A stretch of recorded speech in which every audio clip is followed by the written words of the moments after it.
أولا حسني، وثانيا فهد، وثالثا الغرب وإسرائيل. هذول ترى اللي جوعوكم، مو بوش الرجل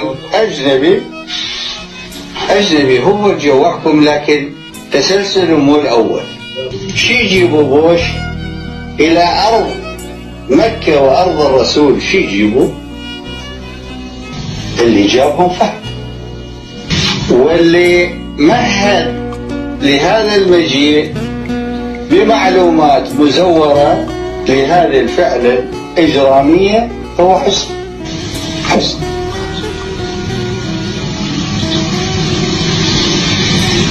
وسهلوا المهمة لبوش أن يجي هو صهيونية تكون جريمتهم ضد شعب